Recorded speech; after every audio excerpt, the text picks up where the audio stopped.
रज्जू भैया university semester first बोलूं या मैं बोलूं कि फर्स्ट ईयर। देखिए एनईपी के अकॉर्डिंग, न्यू एजुकेशन पॉलिसी के अकॉर्डिंग सभी को सेमेस्टर पैटर्न अपनाना था, लेकिन रज्जू भैया यूनिवर्सिटी ने क्या किया है, सिलेबस वही रखा है, सिलेबस सेम रखा है, लेकिन उन्होंने ईयरली पैटर्न अपनाया। देखिए कैसे, बाकी की यूनिवर्सिटी चाहे जितनी भी यूनिवर्सिटीज हो, उन्होंने सेमेस्टर पैटर्न में से एक सेमेस्टर में एक ही पेपर रखा है अलग अलग। एलयू को मैं हटा रहा हूँ, लखनऊ यूनिवर्सिटी को हटा के बात कर रहा हूँ, फिर चाहे वो डीडीयू हो, फिर चाहे वो एमजेपीआरयू हो, उन्होंने भी अपने पेपर को अलग अलग बांटा, लेकिन एक ही सिलेबस को दो पेपर में बांट दिया। उन्होंने प्रोस रखा हुआ है, शॉर्ट स्टोरी रखी हुई है। लेकिन रज्जू भाई यूनिवर्सिटी ने क्या किया, उन्होंने फर्स्ट ईयर कर दिया है और उसमें दो पेपर कर दिया, ईयरली पैटर्न चला दिया है। और जो दो पेपर किया है वो बाकी के यूनिवर्सिटीज के अकॉर्डिंग सेमेस्टर फर्स्ट और सेमेस्टर सेकंड है। बात समझ में आ रहा है? मैं एलयू को नहीं ऐड कर रहा हूँ, एलयू का पैटर्न बिल्कुल ही अलग है, फिर से याद रखिएगा। तो पहले हम सिलेबस के बारे में बात कर लेते हैं। अभी जो आप सिलेबस देख रहे हो वो आपका पेपर फर्स्ट है, जिसमें शॉर्ट स्टोरीज भी है और उसमें एसेज भी है। ठीक है, देखिए इसमें अच्छी बात क्या है, यही सेम सिलेबस बाकी सारी 10 से 12 यूनिवर्सिटीज में सेमेस्टर फर्स्ट से चल रहा है। एमजेपीआरयू को मैं इसलिए अलग कर रहा हूं क्योंकि उनके में भी पेपर 1 पेपर 2 है, लेकिन जो पूरा सिलेबस आपको दिख रहा है इसी को उन्होंने आधा करके पेपर 1 बना दिया, पेपर 2 बना दिया। लेकिन आपके साथ ऐसा नहीं हुआ है। रज्जू भैया यूनिवर्सिटी ने क्या किया है, फर्स्ट ईयर में दो पेपर चलाया है, जो बाकी के यूनिवर्सिटी के अकॉर्डिंग सेमेस्टर फर्स्ट और सेमेस्टर सेकंड है। पहले आपका जो पेपर फर्स्ट है,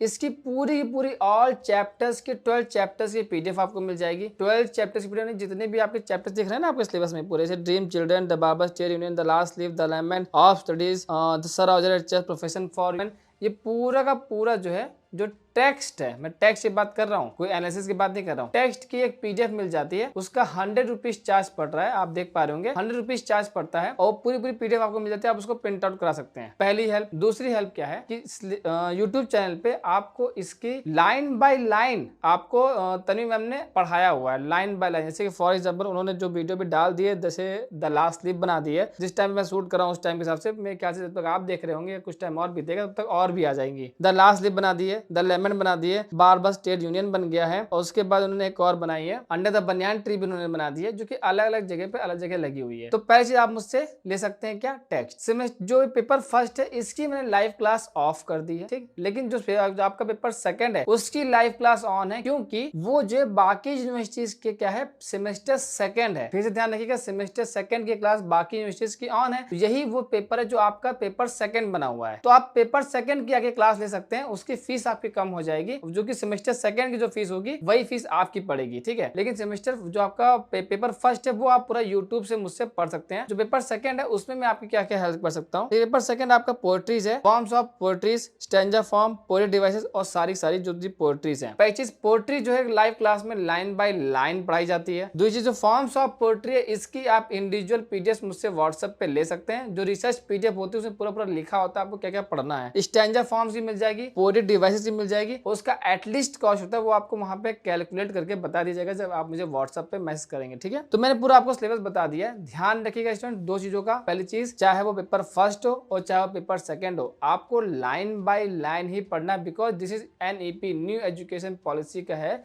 और आपको एनालिसिस करना आना ही चाहिए। अगर आप खुद से पढ़ के पढ़ा नहीं पा रहे हैं, यानी कि आप पढ़ नहीं रहे हैं। ध्यान रखिएगा इस बात को, खुद से पढ़ के आपको पढ़ाना आना चाहिए। इसलिए हम अपने एक लाइव क्लास में बच्चों को पढ़ाना सिखाते हैं। सिर्फ ये नहीं कि आपको पढ़ा दिए कि आपका काम खत्म हो गया, नहीं, आपको पढ़ाना भी आना चाहिए। इसलिए वहां पे बच्चों को बाकायदा क्लासेस दी जाती हैं, हम लोग उनको सिखाते हैं, और दूसरी क्लास में उनको पढ़वाया भी जाता है। उनको वर्कशॉप के नाम से हम बोलते हैं, उनको वर्कशॉप दी जाती है, कोई दूसरी क्लासेस में उनको पढ़ाने के लिए दिया जाता है पर्टिकुलर टॉपिक, जिसमें वो तैयार हो जाते हैं। आई होप आपको जो है सिलेबस समझ में आया होगा। अगर लाइव क्लास ज्वाइन करना चाहते हैं तो व्हाट्सएप पे मैसेज करके मुझसे बात कर सकते हैं। अदरवाइज आपको यूट्यूब पे वीडियोस मिल जाएगी, आप वहां से लाइन बाय लाइन पढ़ सकते हैं। Till then keep studying and keep watching this channel.